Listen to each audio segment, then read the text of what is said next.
Welcome back to the Trauma Therapist Podcast. My name is Guy McPherson. My mission is to help trauma therapists be their incredible selves, to be human, to be real, not just a clinician. I'm a big believer in who we are is more important than what we know. And this requires cultivating authenticity, genuineness, and vulnerability, and that requires intention. You can learn more about my courses and workshops by going to thetraumatherapistproject.com. That's thetraumatherapistproject.com. Let's get started. So 5, 4, 3, 2, and 1. All right, folks, welcome back to the podcast. I am thrilled and honored to have as my guest today, Grace Tame. Grace, welcome to the podcast. Hi, Guy. How are you going? I'm doing great. So Grace Tame is an Australian activist and advocate for survivors of childhood sexual abuse. Her book is titled The Ninth Life of a Diamond Miner, a memoir. She's founder of the Grace Tame Foundation, a not-for-profit organization established to campaign for and help fund initiatives which work to prevent and respond to sexual abuse of children and others. In 2021, she was named Australian of the Year. Wow. All right, Grace, welcome to the podcast. Thanks for having me on. You are welcome. It's quite an introduction. I feel a little bit like an imposter, to be honest. And perhaps that's the shame mechanism that still sort of lives on in survivors, especially of child sexual abuse, when it's imprinted in in all of the cells, which is sort of something that you know about dealing with trauma. That trauma is something that is cellular. Yeah. I think that's a good point. We'll get into that. But before we do, share with our listeners, Grace, where you're from originally and where you are currently. I'm from Tasmania, which is an island state of Australia. And I'm in Sydney at the moment for the Sydney Writers' Festival, touring the book, the memoir that I wrote at the ripe age of 27. I've packed a lot of years. Yeah, I would say into the years. I've had in some ways 9 lives. That's sort of a play on at their 9th life. But it's also a nod. The title of the book is also a nod to one of the many characters in the crowd of people that I've intersected with at this point in time in my ongoing life. I am not religious in the dogmatic sense. However, I sort of tend to I'm a believer in the sort of inherent religiosity of spirituality, if you will. So I believe that we're all sort of just traveling through and intersecting with different cross-sections of humanity, experientially speaking, in terms of the places that we visit as well. And when I was 19 years old, I was actually with a friend of mine who's no longer with us, Christian, who we traveled together to Portugal. And he and I had met when I was living in Santa Barbara in California. And we met this guy, George, who was a literal diamond miner at one stage in his life. And he'd also lived 9 lives. So yeah, I tend to take that philosophy with me. We're not defined by any one thing. We're not defined by any one experience, especially the negative things. And, I sort of was launched in Australia, was launched onto this very public platform about 2.5 years ago now, even though I started doing the work that I do in terms of child protection, in terms of advocacy for the rights of fellow child sexual abuse survivors, about 6 years ago. And I guess a lot of people in their consciousness, I was perhaps born at that point. But really, for me, the weight of the positive experiences still usurp all the negative things that have happened, or at least I try to lean into the positivity. Yeah. It can be really hard. Yeah, but I think it's a real a powerful perspective to have and to hold and to nurture. But let me ask you, how did all this start? what the heck happened? The How did you- advocacy or yeah. How did you get to this point? Well, it's interesting because, you know, my life has been, there's not been a lot of design to it, or there has been in a way. I've had some aspirations and some intention to do certain things, and then there's also been quite a lot of spontaneity and randomness, which is really good. But it was back in 2017, March of 2017, that I was contacted by a journalist. Her name's Nina Fennell. She's an incredible journalist who specializes, or she does a lot of reporting in the area of sexual assault. She's a survivor of sexual assault herself. And she had reached out to me while I was still living in California. I was actually living in Los Angeles at that time. She had reached out to me because the perpetrator of the child sexual abuse was at that point out of prison and attending the only university campus that is actually, no, there's a couple of campuses, but there's only one university in Tasmania. And my mother, like my father, both of my parents had grown up quite poor. They're working class. They had been working class when they grew up, and my mother had never gone to university as a young woman. She, you know, her family didn't have enough money to sit. They only were able to send the eldest of her siblings, her sisters. She's one of 9 sisters. So my mother was a mature age student at that time as well. But there were sort of lots of injustices. So this man, who was at that point a 60-year-old convicted child sex offender, was also sharing student accommodation with like 18-year-old undergraduate students. And that accommodation had shared shower facilities. Oh, wow. And also there were allegations made that included he would sit on the university gym equipment for, you know, hours at a time, including the exercise bikes that overlooked the early learning center, where some of the students from my high school where he had taught and perpetrated the abuse against me as a 15-year-old when he was 58, where some of those students were doing their work experience. And also that he would, you know, sit at the in the chemistry common room where he was doing his PhD in the chemistry department, and he had a quote unquote type, and that type was blonde, petite, and blue-eyed like me. And so it wasn't that he was just there. It was that he was still continuing to make people on this campus uncomfortable. And, you know, it was sort of later expressed. Someone asked the question, well, would you have him babysit your kids? And everyone sort of resoundingly said, well, no, this is a convicted child sex offender. And also a child sex offender who was found with, you know, a 28 multimedia files of child abuse material that included videos of adults raping children and, you know, and like a folder that had a cache of photographs of other students at the high school throughout his tenure of topless girls, you know, and, you know, he's quite a conniving man. And my mother had expressed her discomfort, and then also what happened in 2016, so the year before I had been contacted by this journalist, is that he had committed another crime. He had boasted about his offences against me. He had described me as a demented weasel, and he had minimised his crimes and referred to himself as enviable.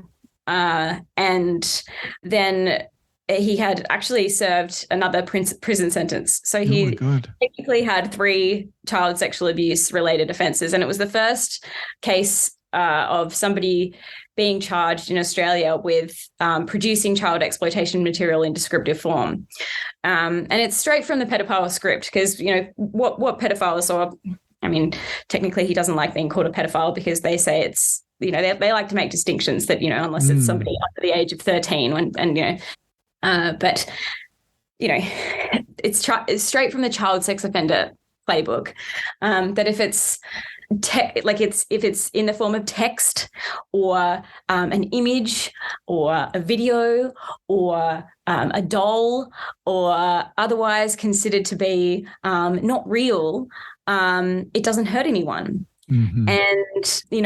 And this is like the continuation, and we often see this in child protection, is that, behind the scenes, and we deal with this a lot because at the foundation, one of the things that we do besides the education and the pursuit of structural reform, so legal reform, is that we philanthropically support a law firm to pay for the legal work of child sexual abuse survivors. And you'll find that these stories, like the stories, go on for decades sometimes, because there'll be the contact offending in of itself and the grooming, for the child when they were young. And then they'll be dragged through these awful legal battles that aren't necessarily initiated by the child, or they'll just be like all this sort of behind the scenes continuation of like menacing, harassing, through all these different apparatuses. Like obviously now we have, and we didn't necessarily have this back in like the 60s and 70s when you had a lot of clergy abuse, and all this sort of like crime rings, organized crime, because that's what pedophilia really is an organized crime in a lot of cases. But, you'll see these perpetrators just not let go. Like they just cannot let go, because there are certain like character type. And so that's what we were sort of seeing here, is this like continuation of the injustice. And so, in 2017, both my mother and I were contacted by this journalist, and like I was only 22 then, so I was still very young, and yet it was still 7 years after, and we'd had two separate prison sentences, and he'd served 2 prison sentences. And, the first instance was him, he admitted to, like, just offhand, he said, oh yeah, it was 30 times. And when he said that, what he meant by that was 30 counts of statutory rape of a minor. And I was 15 and he was 58. And it was a very dark thing that happened. It was him having taught me as a 14-year-old in a class of only 8 students in advanced maths. And I had been severely anorexic at that time. I actually took 6 weeks off during that year. That was during the abuse? That was in the lead up. So in 2009, I was 14 that whole year. I'm born in December, and we have a different school year to you in the States. So our school year starts at the beginning of the calendar year, and then it ends at Christmas time, just before Christmas. So I was 14 that whole year. And he was, in retrospect, it was clear that he had his eye on me, and he would come up to me and he would say things like, he was notorious. So bit of background on him. He was a soldier before he was a teacher, and he was outrageous. That was his part of his hiding in plain sight, is that he shocked everybody into a desensitized state. And, it was on the principal's statement that he was, using the school's resources to conduct his own Ponzi scheme. He was running his own Amway business out of the school. And, and he was known for, like, one of the things he did was at one point, he was head of maths and science. So he had to, give sometimes talks to visiting teachers or people who came to the school. And he made a speech with like really racist undertones, or probably overtones, knowing him. And there were complaints that were made, but then he issued a grievance. You know, he would like, it was that, as you probably know, the acronym DAVO, the deny, attack, and reverse victim and offender, and that sort of flipping of the coin between entitlement on the one hand, but then as soon as you're held to account, it's the disentitlement, like, how dare you accuse me? And it's that classic gaslight. And he was very much like that. And it's not so much hypocrisy as almost just like this amnesic, like, you know, character change, which is like, it's funny to me. It's like the Harvey Weinstein turning up to court with the Zimmer frame. Like, have you completely forgotten who you are? Like, you're supposed to be this big bully boss boy, like, you know, just like pick one. You're not fooling anyone. It's as good as like going to the costume shop and getting a Mr. Potato Head glasses and just, sorry, I have to laugh. Like, it's like a trench coat. Get a trench coat, or you know. Right. But yeah, it's those are sort of the things that he did, and that year, when I look back on that year in 2009, as I was saying, there were lots of signs that, even though I had always thought that the grooming had started in early 2010, when I was 15, because it was 2010 that the physical abuse did take place. Okay. It was clear that you know, and this is the thing. This is what is so insidious about grooming and difficult to unpack for children.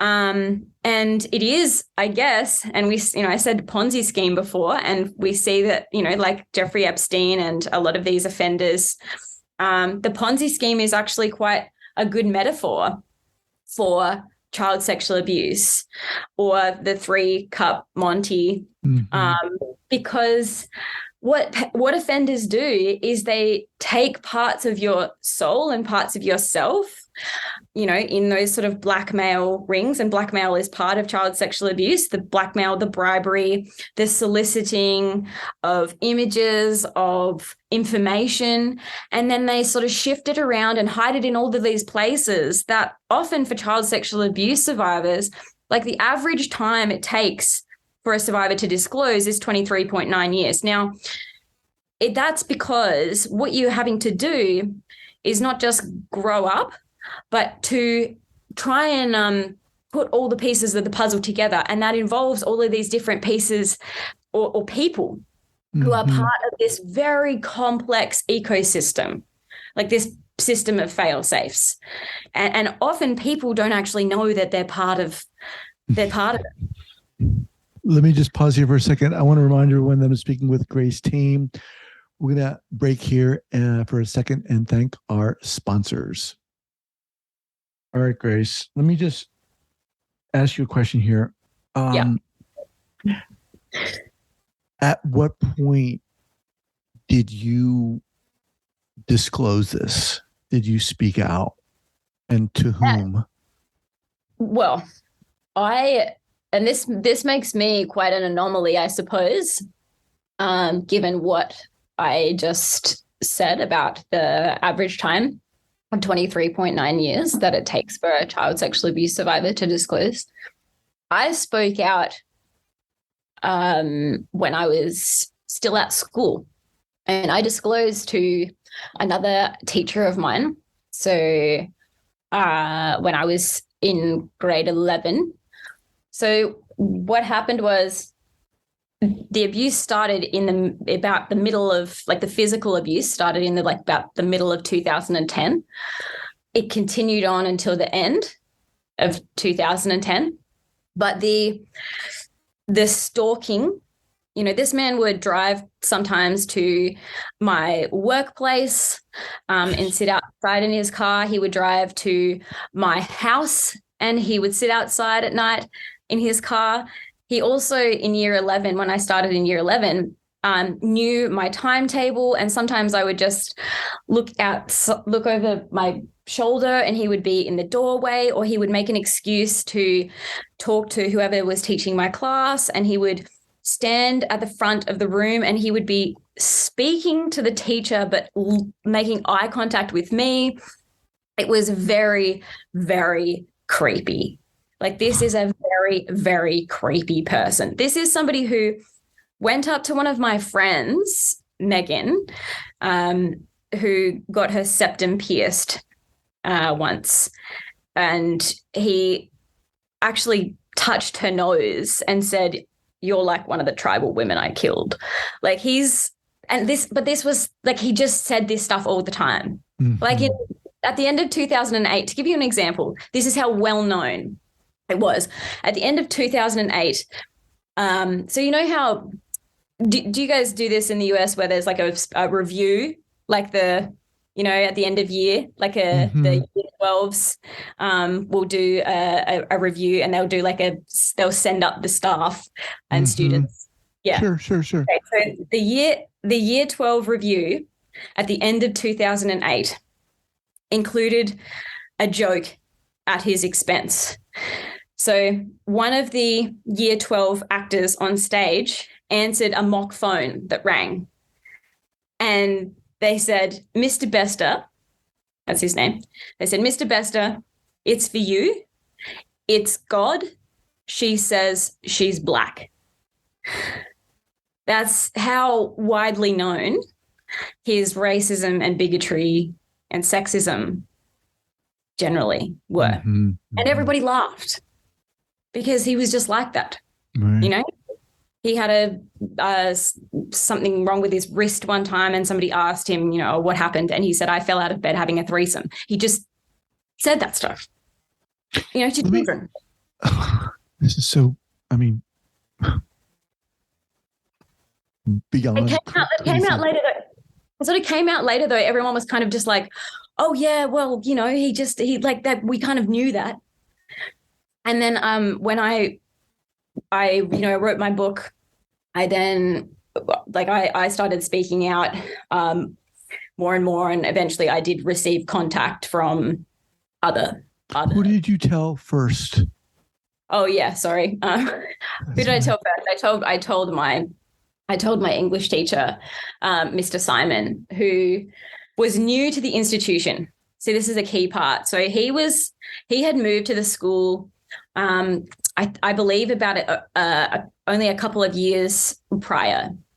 And he told us a story, an anecdote about, a teacher who had essentially the premise of the anecdote was that, it was about putting people before principals in necessary cases, in order to save lives, and especially the lives of children. And it was about putting individuals before institutions. And I remembered that anecdote. I had that in the back of my mind. I also know, and Mr. Simon's gay.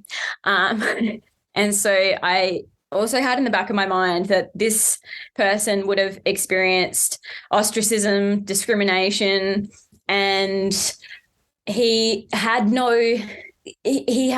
entrenched loyalty to this institution. Mm-hmm.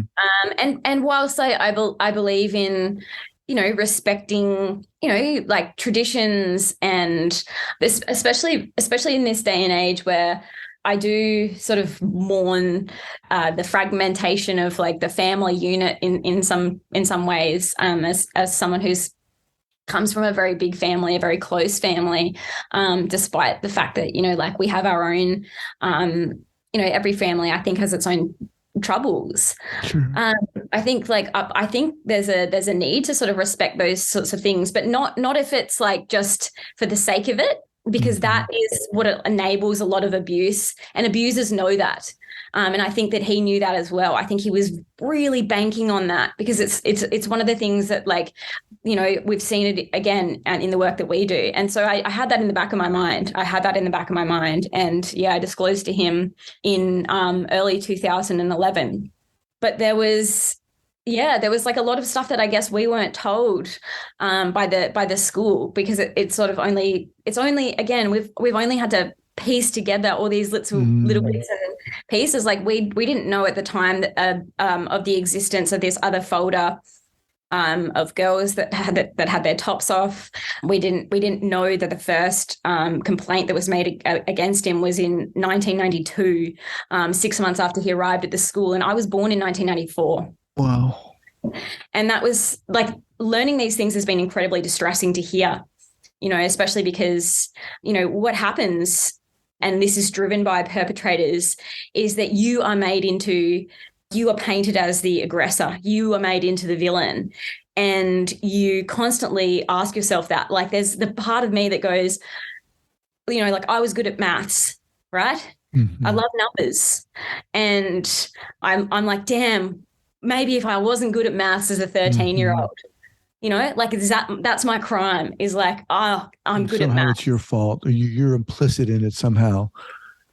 Let me ask you, how, as this was going on, and even in the wake of it, how did you manage? How did you cope? What's helped you as you've moved through this journey?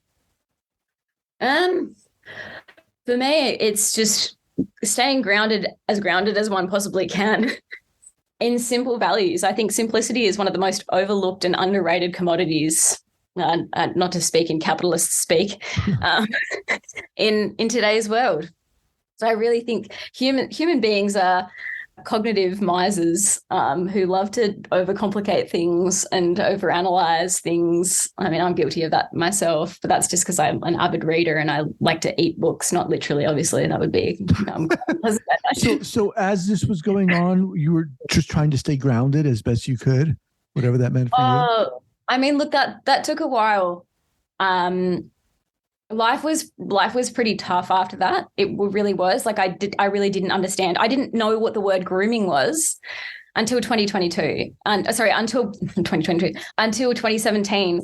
And that's sort of what started this whole journey. Was, for me, knowledge is power.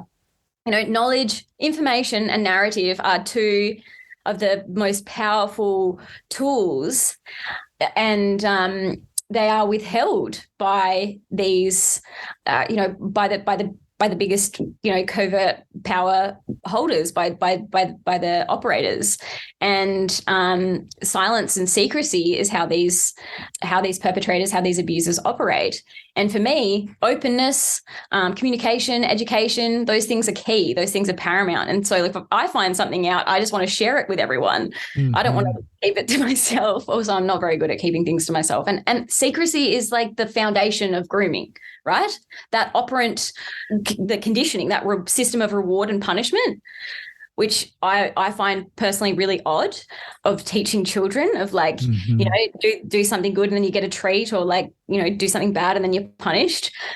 That can be really problematic, because you teach kids through that mechanism, and it is the foundation of grooming, really, of secrets, blackmail, bribery. And as you're talking, I'm thinking to myself, how the hell do you get through this? I mean, it's enough to make your head explode. Yeah. I mean, how was there a point where you said, I need to see someone, I need to see a therapist or whomever? Who helped you? What helped you? I mean, there have been a lot of times in my life where I have wanted to give up, and I wouldn't have been able to do it if it weren't for people like my mother, and and yeah, in many ways, my dad too, and my family. I've got a wealth of cousins. Like I said before, my mum's one of 9 sisters. She's right in the middle of them. So she's got 4 older full sisters and then 4 younger half sisters.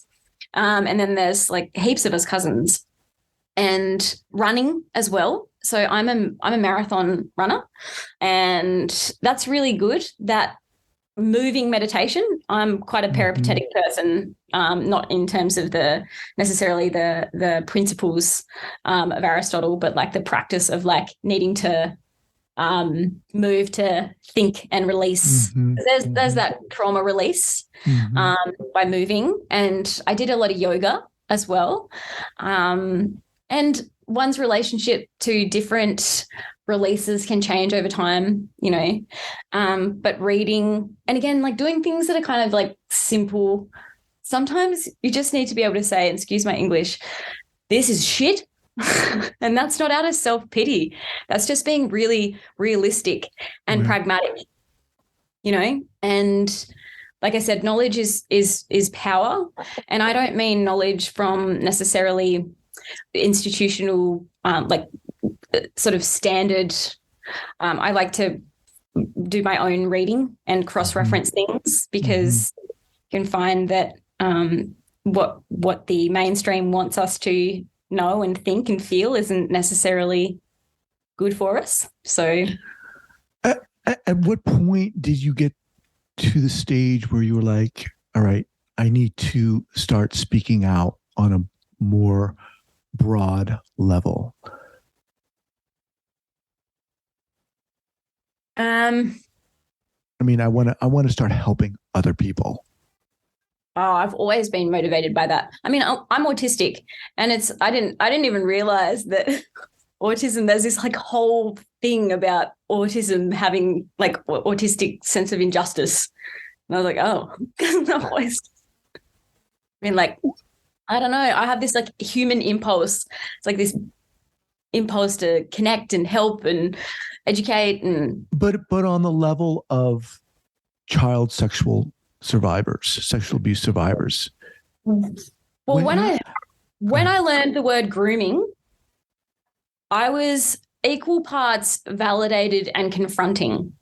Now that what I came across was this framework, if you will, or it was a list of 6 stages. Not that they happen one after the other, although, you know, not very many things in life are absolute or map neatly, you know, because life's like that, you know. It's this amorphous, nebulous thing. That's nature.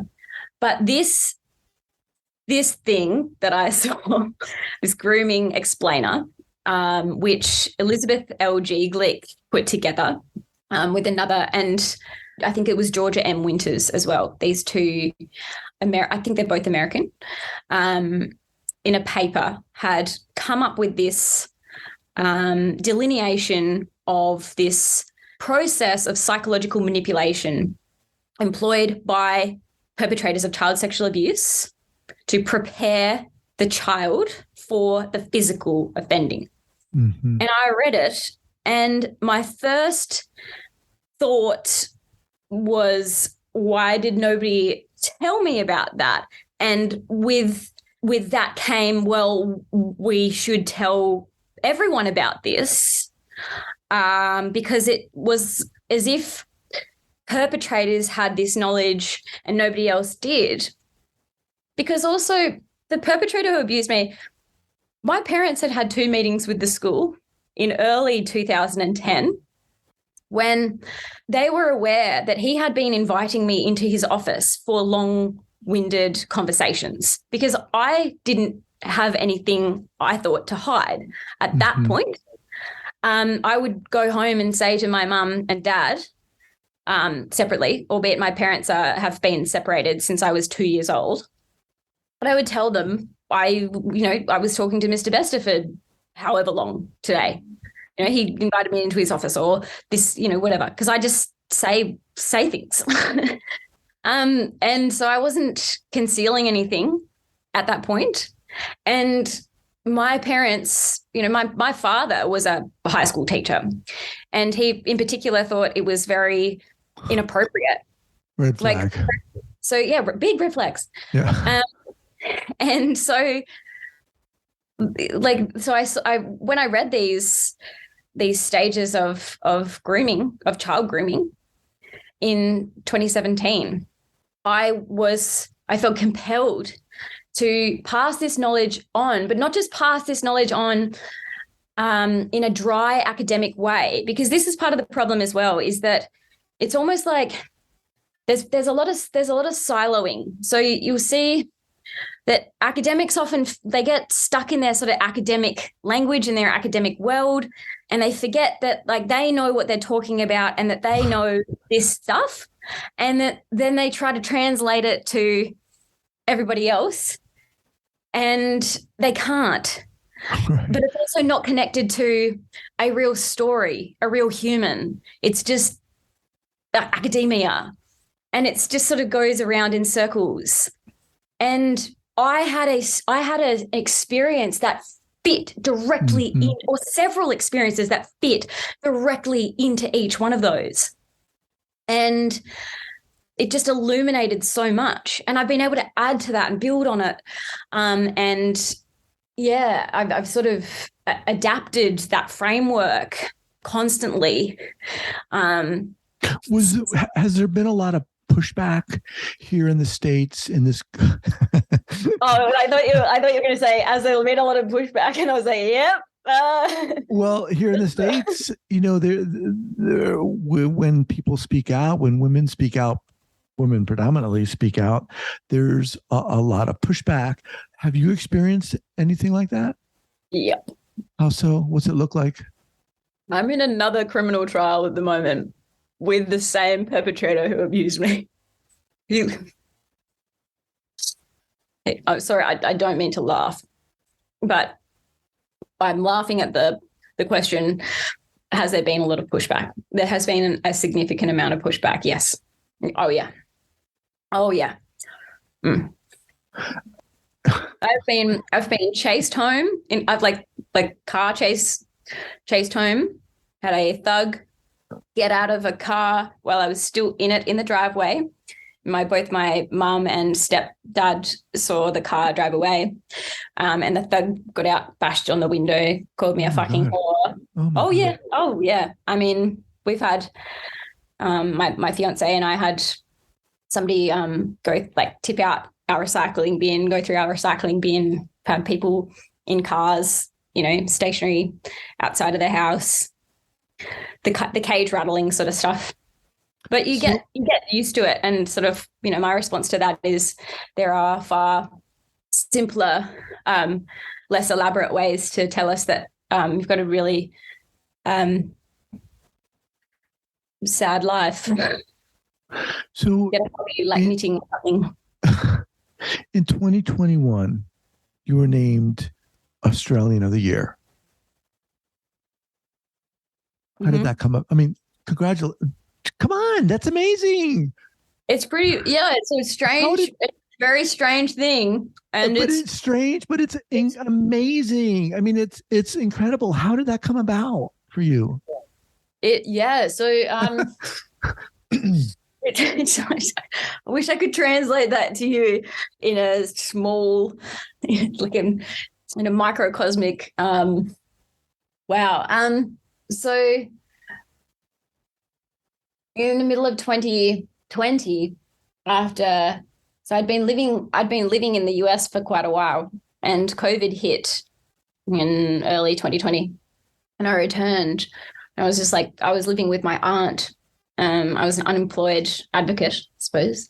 And yeah, and then in the middle of 2020, I got a phone call from the journalist, Nina Fennell, who sort of created and runs these two campaigns. One is called #LetHerSpeak, and the other is called #LetUsSpeak.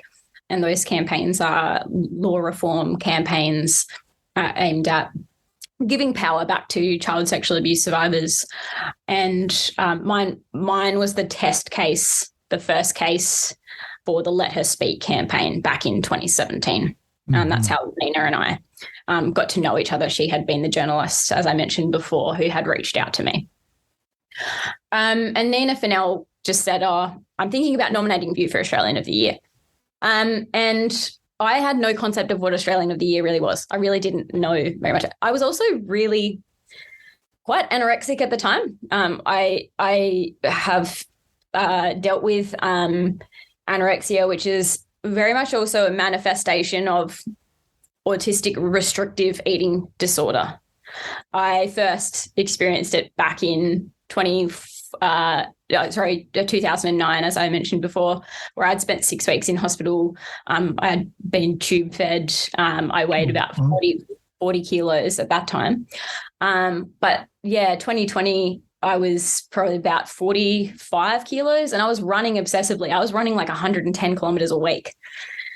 And so I was also just a bit disconnected from everything, and it didn't really land in my head.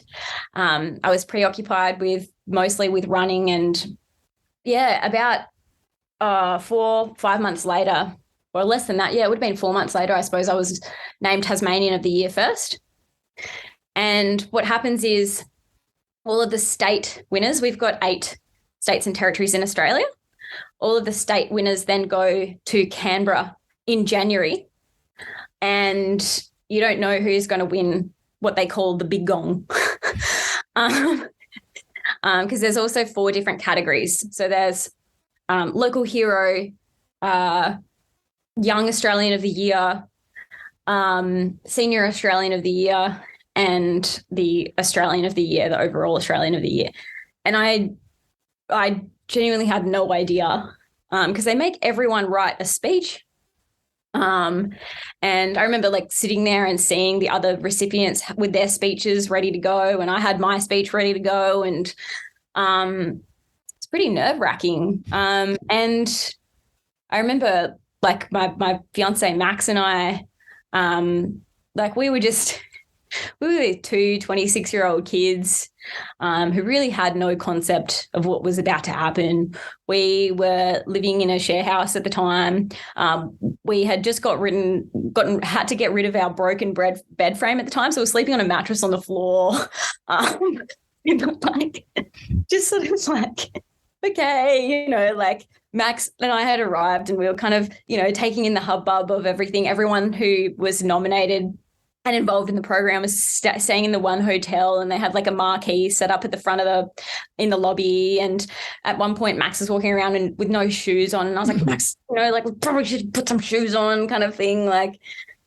And yeah, and it just exploded. Like our lives just went nuts after that. Wow.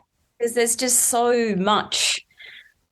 I would imagine it would be obviously a shot of adrenaline for your platform, right? To help people.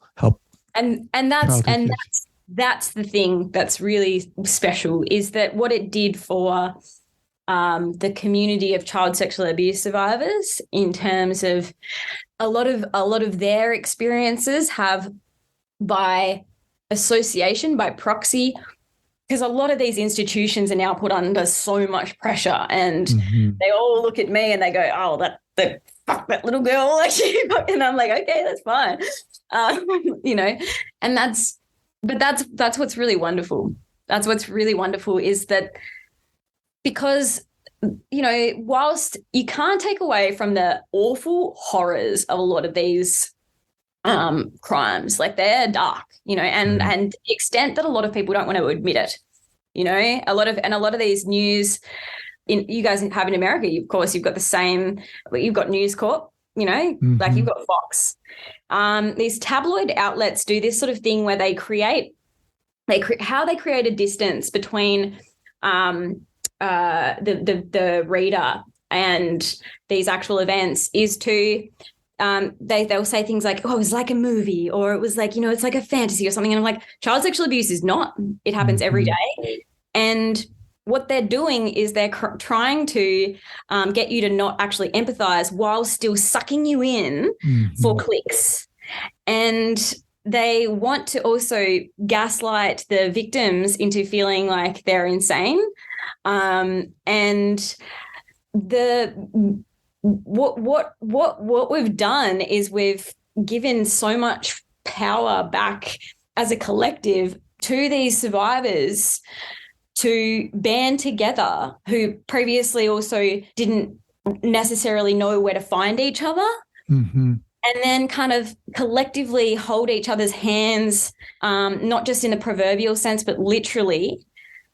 And that's it's just like, you can feel it. You can feel it when you go into rooms, to events, and it is kind of the stuff of revolution. And, you're seeing the like, again, these big hegemonic sort of forces trying to do sneaky things like go, oh, we're bankrupt, and we can't pay the fees, we can't pay the compensation for the survivors and this sort of stuff. And we're going, no,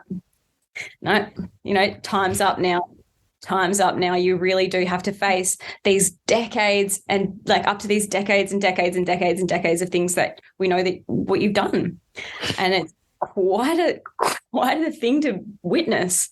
As we kind of wind down here, Grace, would you say that's your mission in a sense, to say, you know what? No, now's the time to speak up. Now's the time to listen. Well, yeah. So on the one hand, there's the dealing with the stuff that's happened, and that's really important. But my mission is to protect children. My mission is to protect boys and girls from abuse that should never actually have to happen in the first place. And that's the ultimate purpose, right? That's what life is about, is being here and living for each other. Children are the future. The best hope for setting a particular path in motion is to invest in children, invest in education, right? Right. Prevention. And it's hard to do. But if you do it right, when people say, oh, buy once, buy well, buy child protection measures. So how specifically are you doing that through your foundation? How are you protecting kids? Well, at the moment, we're in the developmental phases of some really specific education modules that are tailored for under fives. After that, you've got different age groups, because there's lots of different schools of thought, obviously, and you'll see, certain groups will argue against educating, different demographics about certain things, and there are concerns about, quote unquote, maybe corrupting children, and that is certainly not the aim at all. You can't teach calculus to a 5-year-old, right?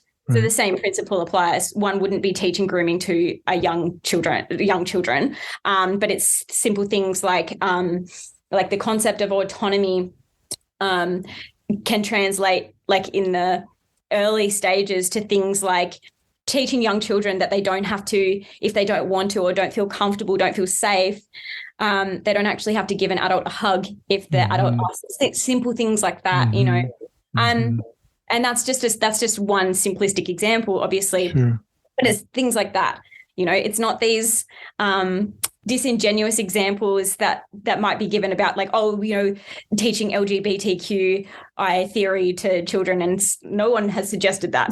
Right. And things like that, and equating grooming and such things like that. Like, that's not what we're talking about at all. No, we're talking about tailored, specific, nuanced education for age-appropriate groups, and also teaching or giving education resources to, like I said, groups like police, who only have in Australia, I don't know what the time frame is for police in the US, but in Australia, to become a police officer, you only have to do 6 months worth of training. And to think that these are the people who are not only interviewing children, disclosing child sexual abuse, but also the perpetrators, who can outsmart, often, especially if they're a lot older and they're a practiced serial offender, they're going to be able to outsmart a lot of people, especially if they're new to the force and they don't have that forensic understanding of what these people are like and how they can, they'll feign ignorance, they'll feign remorse, they'll do the sad old man act, or, it might not necessarily be a man, but you know what I mean? They're practiced at psychological manipulation. It's akin to mind control, I suppose. So those sorts of training programs as well. Wow. All right, Grace. there's obviously a lot to talk about. I'd love to have you back at a later time.